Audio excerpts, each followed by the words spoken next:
Well, over the past few weeks in our reading from Mark, we have heard Jesus give the prediction of his passion several times. We have heard the apostles wanting to be the greatest, who's the greatest among us.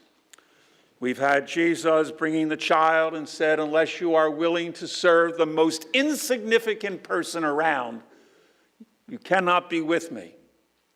And here we have, once again, James and John missing the point entirely, even though they are among his most intimate of the 12, sharing things that 9 others don't, they still don't understand.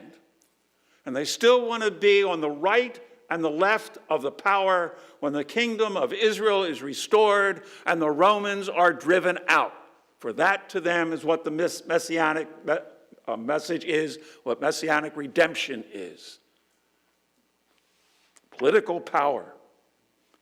And so Jesus once again says, you don't get it. Now, it can be very easy for us to mock them. But we have to appreciate how hard it is for them.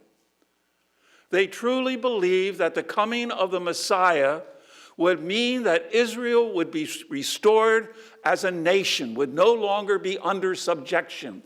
Everyone believed that. And they believed that too.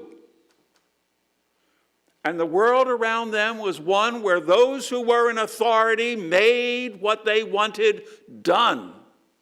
They were in control. And we also have to appreciate it because what Jesus is telling them is not attractive. Think about it. It's hard to serve. It's hard to be taken for granted. It's hard to be used. Our human nature likes authority, independence, control. That is what we like. And so to hear that that's exactly the opposite of what Jesus is talking about is not easy. And they didn't get it until Pentecost. And we have to appreciate that, or we don't appreciate ourselves.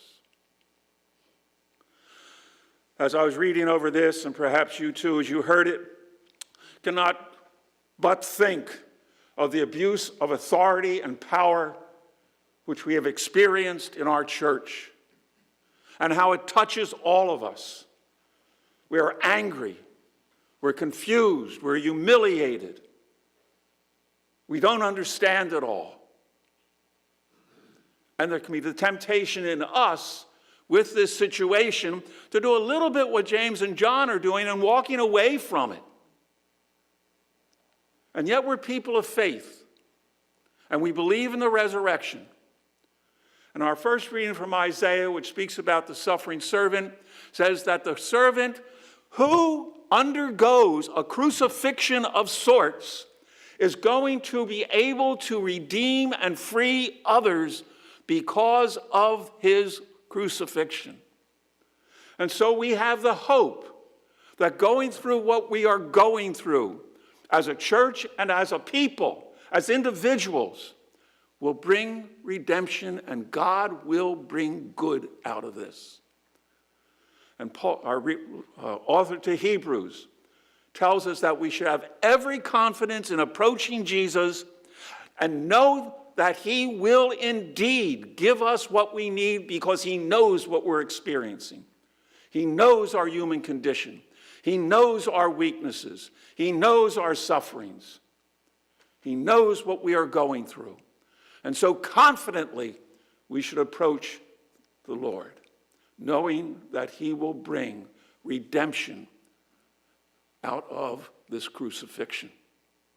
If we don't believe that, then our faith is in vain. It's not just when things go well. It's when they really go poorly, when they're really bad. To believe that God somehow will bring redemption out of this. As most of you, if not all of you, know, the school I work has gone through a great deal of bad publicity, to put it mildly.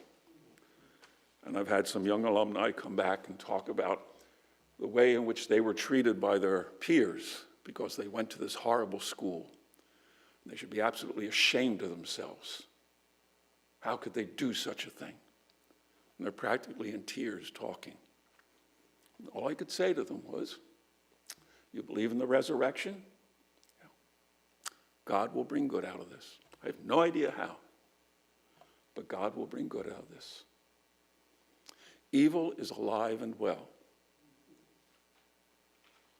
but the power of God is greater. We also need to look at ourselves.